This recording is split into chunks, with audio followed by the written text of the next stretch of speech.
comes. Here comes that girl again. One of the cutest since I don't know when. But she don't notice me when I pass. She goes with all the guys from out of my class. But that can't stop me from my thinking to myself. If I look a man, someone else. She sure I look a man, wow, she's something else. Hello, this is Something Else from Manchester. And for anyone who doesn't know just what they're in for, I'd better explain. This is a show for people from 16 to 20, who anyone else is more than welcome to watch. And it's been dreamed up and put together by a bunch of 8 of us, all in that age group and all living in the Manchester area. I want to introduce you to everyone on the production team. It'd take far too long and you'd never remember all our names anyway. But what you're going to see is all our own work, with some help from the professionals. There's a bit of everything in the show and, of course, lots of music. Here's The Jam with Eton Rifles, one of the numbers on their new album.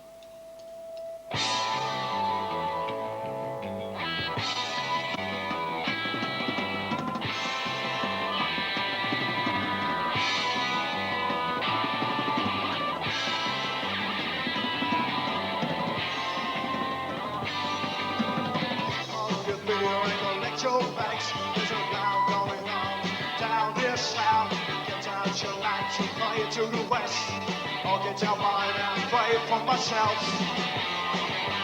Go to a smile when you took their mark, but you didn't turn up in their artillery room. On that run with his hands on your chest, one time to pick up, and there's a trionic rush. Hello, hooray! What a nice night! To right ball, to right ball, hello, hooray! The first off night, to right ball, to right ball. When you lit the fuse, plug out the muscle comedy and brand new shoes. It was the revolutionary symphony. Went to bed with a charming athlete. Hello, hooray! I choose a fight. To right ball, to right ball. Hello, hooray! The street is right.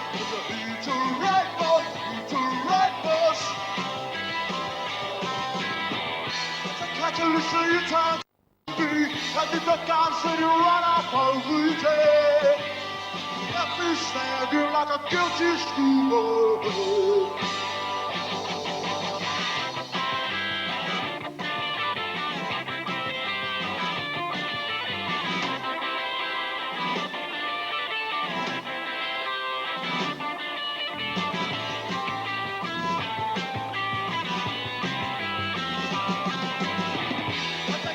You turned out to be a little dance and you run up every day.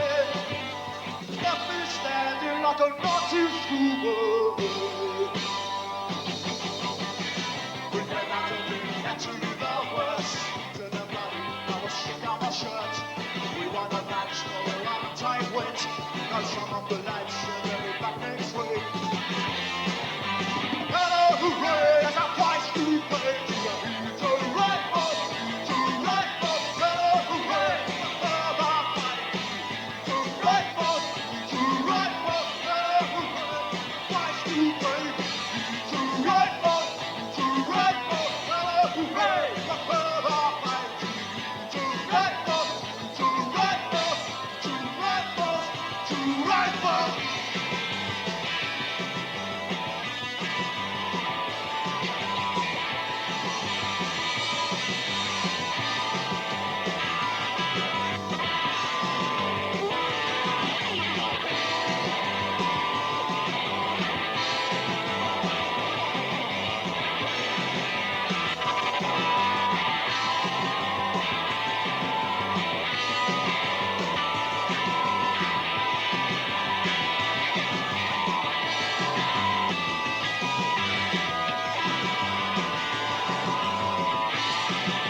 Thanks for Jam.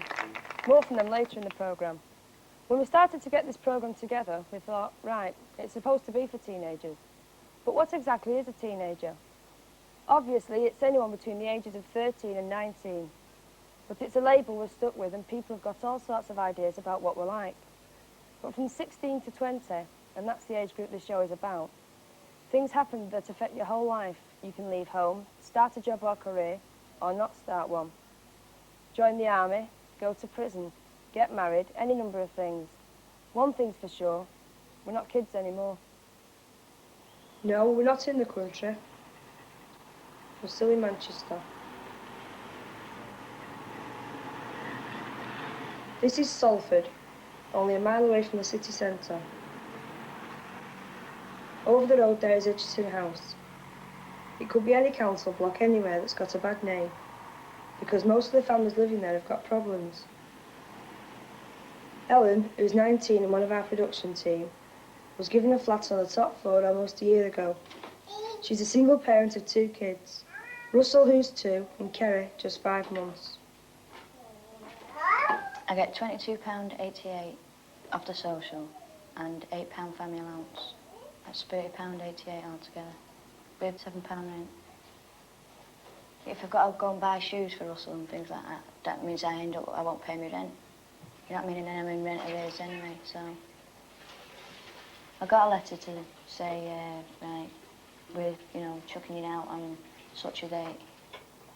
And I had to go down and see him, and he said to me, well, you pay your rent every week and something off your arrears. So I said, well, what am I going to, what am I going to live on? And I explained to him, where I live and how I'm living. And he just says it doesn't matter. He says, if you can afford to smoke, you can afford to pay your rent. Russell now, he's just turned 2. He's got nowhere to play. I can't, keep going up and down the stairs with the 2 of them and then taking him to a park and then going back, All he's got is just a little veranda. And he can climb up there now and, reach on the top. And my windows, he can climb up onto my windows and open them. Yeah, caught him hanging out the other day. Sometimes I'm frightened as well. Very frightened on my own at night. I've, closed all the doors and just locked myself in one room with the kids. Done that many a time. And I spent Christmas at my mum's for a week. And on the Saturday when I come back, everything was all over. My letterbox was taken off my front door. Clothes were cut up, mattresses cut up, chairs, all my furniture. It was just a mess. When I got broken into the second time, they just done my meter. I go to the family centre most days, up at Regent Road. Kids can play in the nursery, and I talk to a few people, sort a few problems out. Half the time I can't be bothered to carry the pram down. I fell down once with Kerry in it, but Kerry wasn't hurt, I hurt my arm and my leg. I know quite a few lads that big. They always let on to me, IL and all this lot. But if I asked them, could they help me up the stairs? Oh no, I've hurt my arm and all this lot. And I even give them money as well, give them 30p a time, just to help me up the stairs. And then I just got fed up with it, and then I just started carrying them down together. Actually, I was on the pill when I was having Kerry. I didn't want her, but when she was born, I wanted her then. So it's just one of them things anyway. I was going to stay on at school to take art and go to college, but my dad says get out and get a job and get the money in. I did want to be an art teacher. What I want to do is go to work, because the money on the social is no good. It's no good for me. But you see, there again, it's having the kids, someone to mind the kids. Kerry's a bit too young anyway, She won't know who her mother is anyway, will she, if I went out to work every day and, I just have to put up with it and just wait and wait. I just live from day to day, I don't think about tomorrow, I just think about the day that I'm like alive now, That's all. I don't think about the future. Ellen may not fit in with people's image of a teenager, but she is one. What sort of things did you get up to when you were a teenager? Nothing. Nothing? Just the same things as you get up to, but we wasn't naked. Really? But we wasn't naked. I can't tell you. You can't tell me. Why was it illegal? Yeah. Was it? No, I think they're just doing the same things as I used to do. Possibly a bit more often. We, a gang of lads, you'd put a penny a piece to, and we'd buy a football and And that'll be it. Yeah. Kicking a rubber ball about.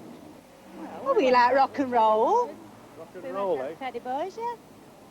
We love rock and roll. Bill Haley. Who wore split skirts and high We wore the shoes. same fashions as what they're wearing now, more or less. More or less. Sounds pretty. Yeah, I agree with that. A lot of punk rock wear is very redolent of the 50s. Don't you agree? Right, yeah. What do you think of teenagers today? I feel sorry for them in a way. You do? Yeah. They haven't got the enjoyment that we had. I have no, you know, I'm nothing against them because I've got a couple of my own, you know. Yeah. So I think they're great, really. With this artificial leg I've got, I'd like to wrap it around some of the decks.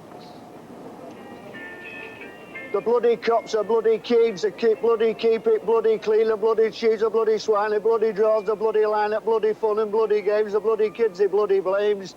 Nowhere to be bloody found, anywhere in chicken sound. The bloody scene is bloody sad, the bloody news is bloody bad, the bloody weed is bloody served, the bloody speed is bloody served, the bloody jokes don't make you laugh, don't make me bloody laugh, it bloody hurts to look around, everywhere in chicken sound. The bloody train is bloody late, you bloody wait, you bloody wait, you bloody lost and bloody found, stuck in bloody chicken sound.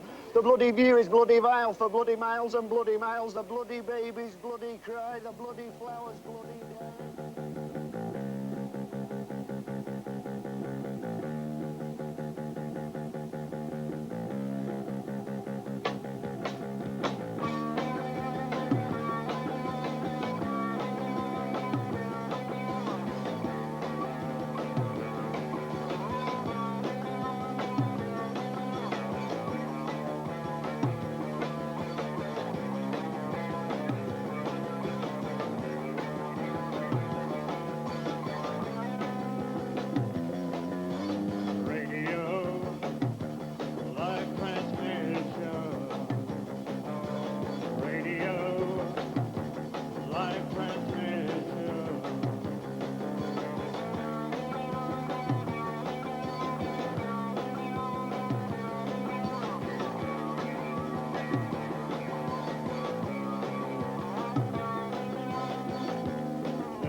Touching from a distance, better all the time.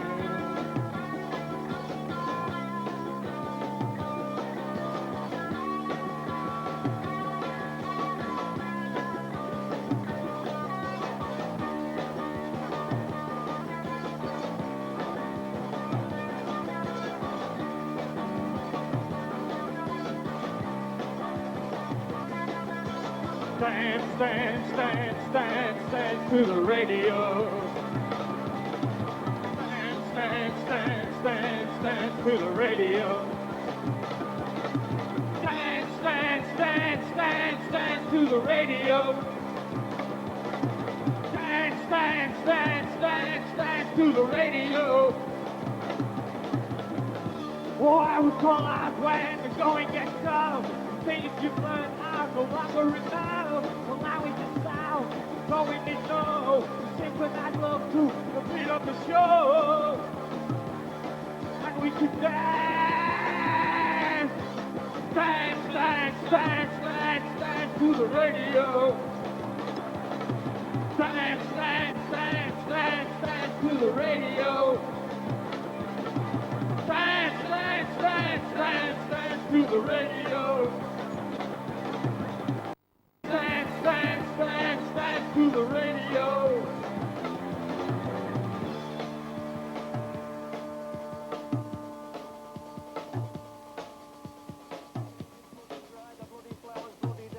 The bloody food is bloody muck. The bloody drains are bloody stuck. The colour scheme is bloody brown. Direct pressing chicken sound.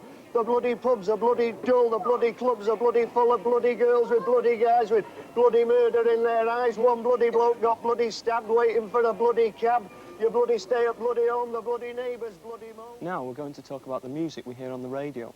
or rather the music we don't hear on the radio? Are we being conditioned by radio producers and DJs into liking what they want us to like? Do they actually stifle a lot of the stuff we do want to hear because they don't think it's good for us? With me is Tony Wilson, a television journalist who in his spare time is one of the people behind Factory Records, one of the new independent labels. Radio 1 DJ Paul Burnett and Steve Morris from Joy Division. Steve, I'd like to ask you the first question. As a member of an up-and-coming band, do you think you get a fair deal from the radio? Not really, no. And why do you think this is? Well, by the radio, I assume you're referring to Radio 1. Well, the only times that our records have actually been played on Radio 1 has been late at night on the John Peel show and once on the Mike Reid show on Saturday on the Manchester Special.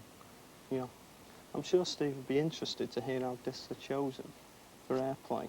Do you yourself have any choice, Paul? Yes, we do, with just the record of the week, you know, that we put our name to. So it's a very limited choice. So no, I was just going to say that we do have an influence on the selection of records that go up to the playlist meeting, which is 4 producers who sit down once a week and submit records which they all play and listen to. And if you have a good rapport with your producer, you can have quite a strong influence on the... Is it not true, though, that the majority of people actually on this playlist committee are middle-aged trendies? That has been said, it has been said. It's unfair, because by saying that, you're as guilty of, you know, if you believe that, you're as guilty of prejudice as much as people who believe that youngsters are yobs and what have you. Because... Well, Tony, do you think that's prejudice? Do you think the people have got the finger on the pulse? No, I think you should let Paul finish what he was saying, because he'll never talk to you again. No, they haven't. They haven't got the foggiest idea in the world what's going on, most of them, but there are some good ones, and I think we want you to define the difference between Radio 1 and commercial radio. The funniest thing in this country has been that Radio 1, and Top of the Pops to some extent, has been slightly progressive, and one can thank it. I mean, at least, you know, Top of the Peel plays it and stuff like that. But commercial radio, to my mind, has been the real abject, I mean, appalling, empty, vacant, depressing, non-sort of area of communications. And that was what was meant to replace the pirate radio stations. The last 4 years, if there had been an alternative radio station to take the music that was happening, what's happened the last 4 years, we'd be in a different world now. Well, how do you view the playlist system? I view the playlist system as being incredibly important if you want to hit record. In fact, if you want to hit record, the commercial stations, everything is irrelevant. What is relevant is the choice of a Radio 1 producer, whether he likes the record or not. I find the fact that many record reps have to take their records, their singles, out of picture sleeves and put them in white bags. Anything with a picture sleeve is immediately punk and is discarded. This is the story one of the stories I've heard. I'm sure you'll deny it, Paul. Is that fair criticism? I don't know about that. I suppose it's valid that it's possible that somebody looking at a sleeve will immediately condemn it as whatever the sleeve seems to indicate is in that, which is obviously to be avoided. I suppose it's just a safety device, really, to make sure that that doesn't happen. So yes, it's just probably true, I think. It is. I mean, the basic problem with the attitude is that radio, the most appalling aspect of it is what I think Roger Day of Piccadilly Radio once said in the BBC Two documentary. We like to play nice, pleasant music to fill out the space between the adverts.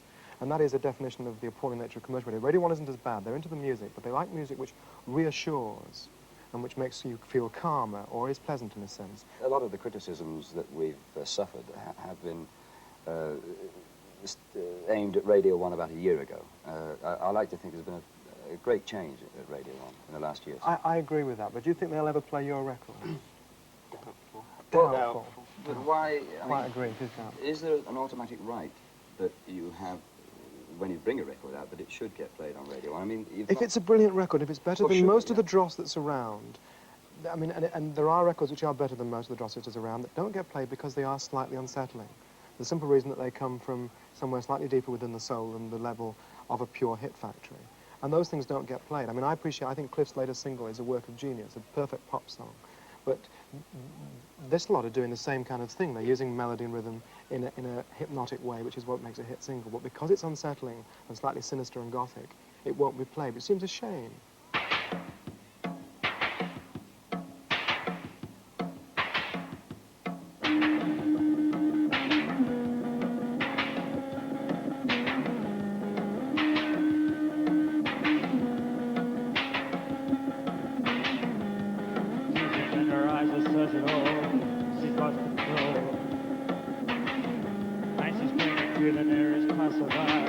She's lost control. And she gave away the secrets of the past.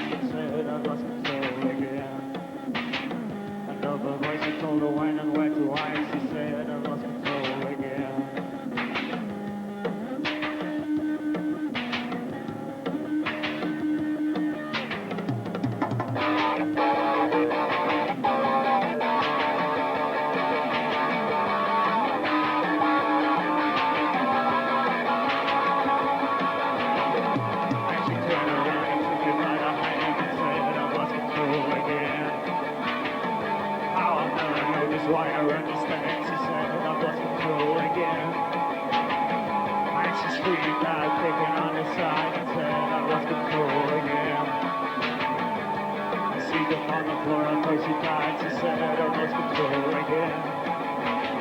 She's lost control again. She's lost control. She's lost control again. She's lost control.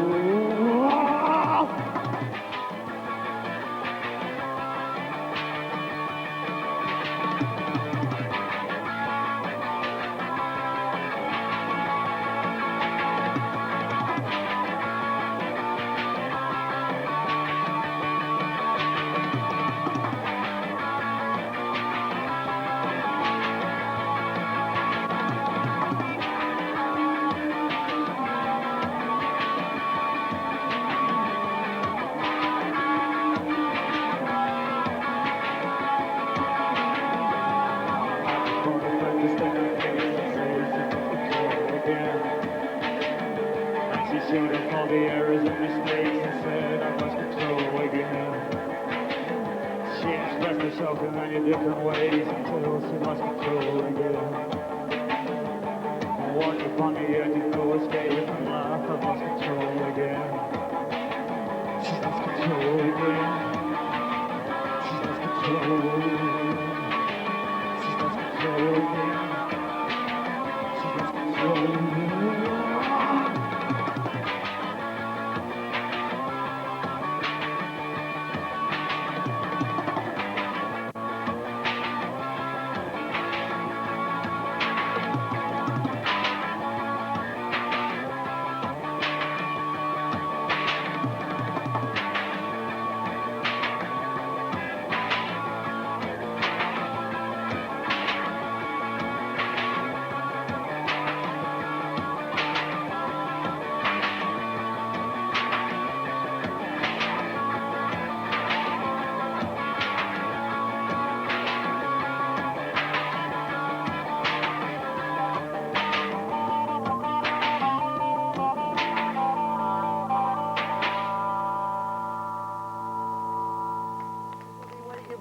You bloody lost and bloody found, stuck in bloody chicken town. The bloody pies are bloody old. The bloody chips are bloody cold. The bloody beard is bloody flat. The bloody flats have bloody rats. The bloody clocks are bloody wrong. The bloody days are bloody long. It bloody gets you bloody down. Evidently chicken town. Yes.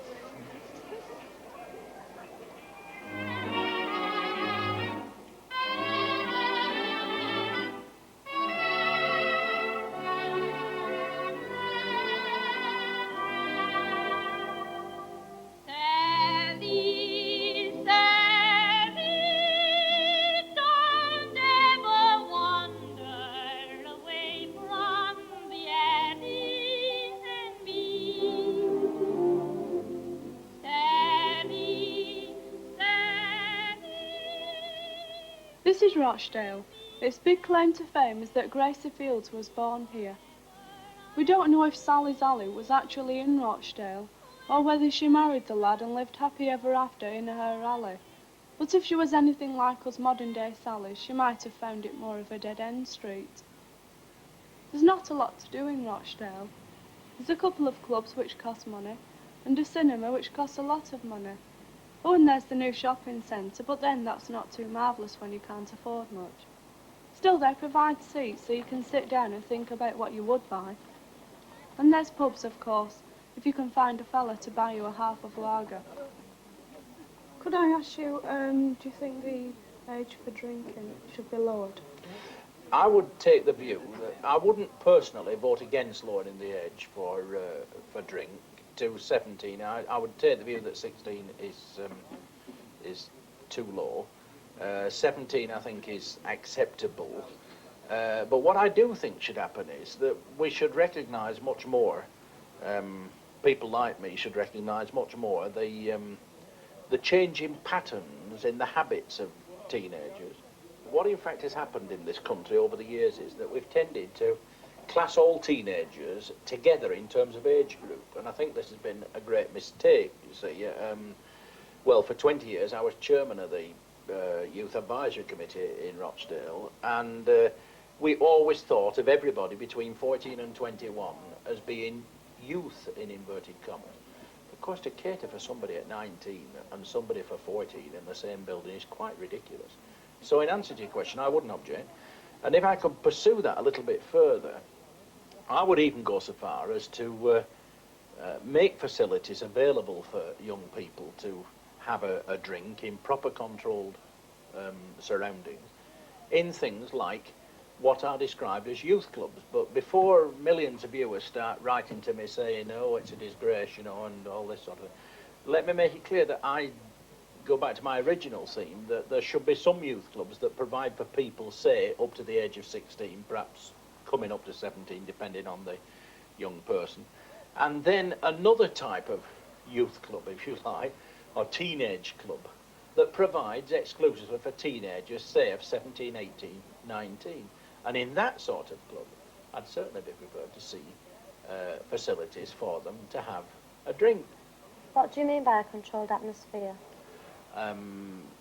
My view is that there be trained youth workers in the club, and to that extent, they're trained for 17-year-olds, not 14-year-olds. You know, I think it's a different job. They could generally, in my view, keep their eye on things much better. What, you mean stop them getting drunk? Yeah, certainly, amongst other things, yeah. Well, a lot of teenagers go out to get drunk anyway, I suppose. They don't. I don't believe that. Why not? You're not serious, right? Why not? It's all part of growing up, isn't it? Oh, first time you get drunk, but if it becomes habitual, then it's, I think it's terrible getting drunk. What sort of things do you do as a youngster? Well, that's a fair question. What did I do? Well, I did all the things that teenagers do now, that you don't want anybody else to know you do. But of course I can't understand the many of the things that affect teenagers or their attitude to them. I'll tell you why, because I'm not a teenager. You know, that is it. And you can't expect me to understand them. But what you've got to do, of course, is to educate me. You should be pushing people like me, members of parliament, town councillors, people who are responsible for providing these facilities, or if you like, for making the laws or amending the law.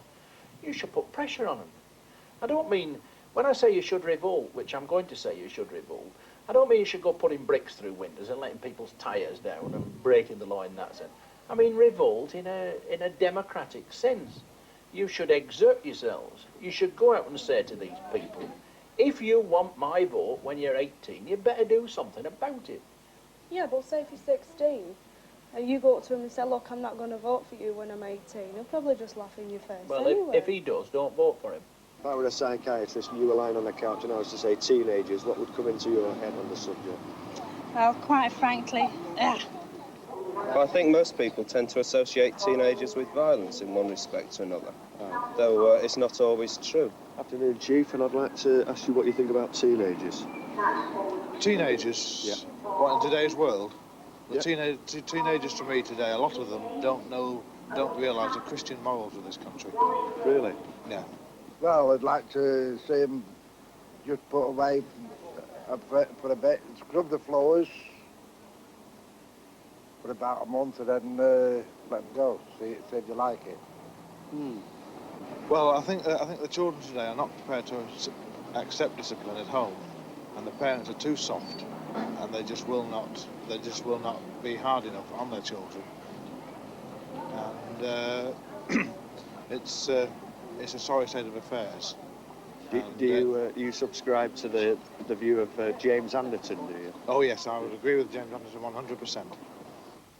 James Anderton is Chief Constable of the Greater Manchester area. He said in public that he's in favour of penal work camps, short, sharp shocks, hard labour and corporal punishment. At the same time, he also says he wants to see a better relationship between the police and young people. Sadly, Mr Anderton can't be here tonight. He's away on holiday. So we've got two local Manchester policemen who actually do the job in Hume, which is where we live. Constable, why do you pick on young people? Why do I pick on young people? You, the police force in general. I don't think we do pick on young people at all. Well, I do.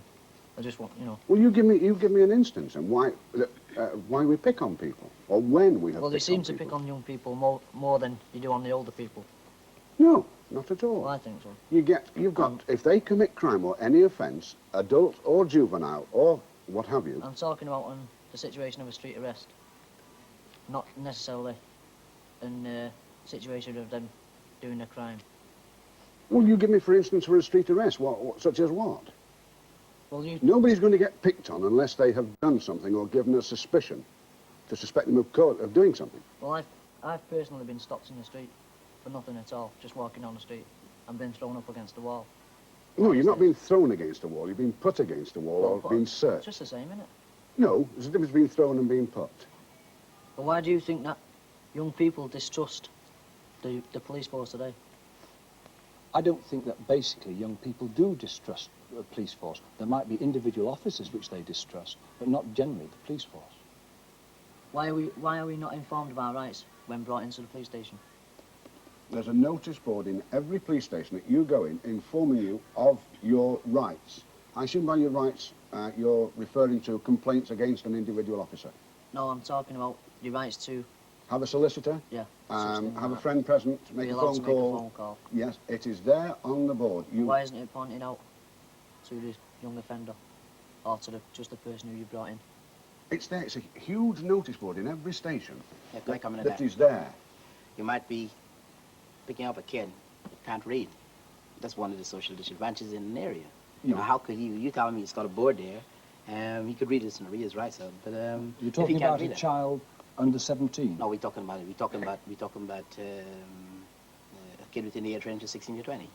It's 14, 15, 16 to 20. Well, if they're under 17, they've got to have their parents present. We do know a fact that kids are picked up, taken to the station, their parents are not present. We know that. Yes. That's a conclusive fact. Yes. What we probably might, rather than have a dialogue saying, well, it's you're right, we're wrong, or we're right and you're wrong. Some of the valuable work that the police are doing is not coming across to the public. It's not coming across to present a sort of changed image. Yeah.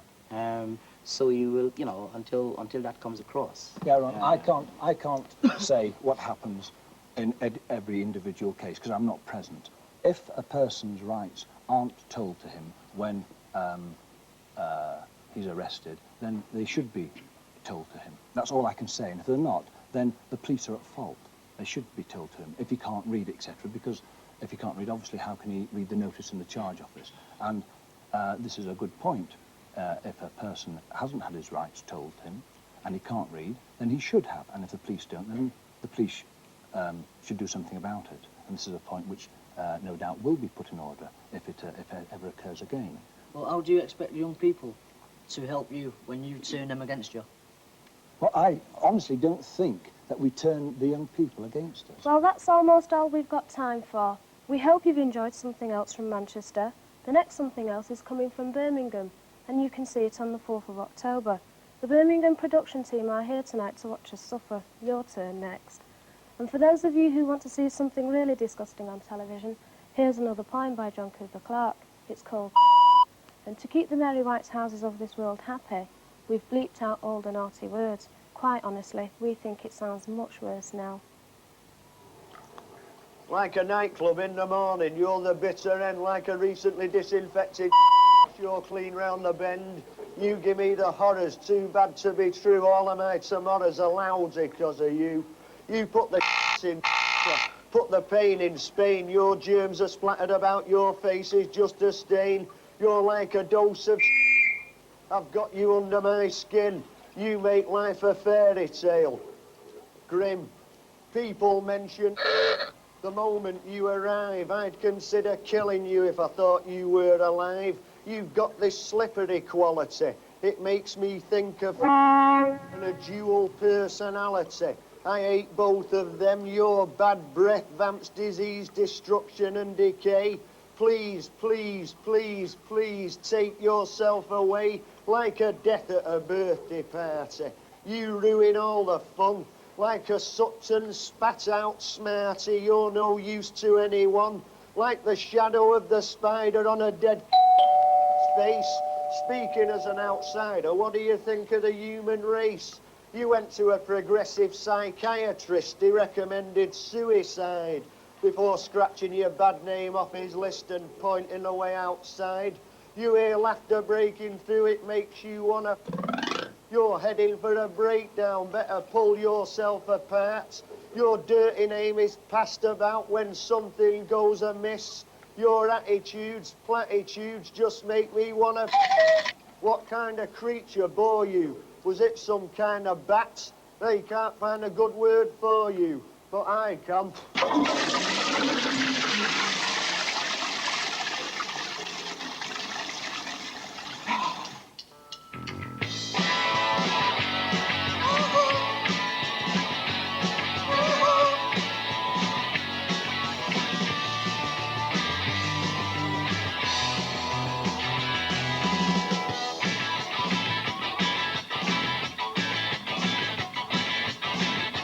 Thomas is along with the young. Used to fall in love with everyone. Any guitar and any bass song. That is a dream that you get drunk with love. You have these things to be done. You can't wait to be brought up. Acceptance sent to the capital world. You learn some weed, then you put on someone with love. Life isn't like that. It's so hard to comprehend why I said that the trees behind the smashed in the head. She don't mind, you can time on your side, and they're never gonna make you stand in line. You're just waiting for the right time.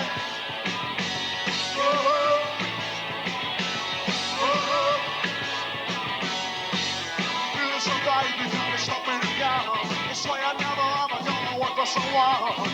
No commemoration, start a new age start. Since our place all down your face, still you say it's mine. And life isn't like that. It's so hard to understand. While the world is your life, stop that our future's a cloud. It's got you in a script before you're born. Down the use of a dice and a bone. They let you think a key, but you're really fun.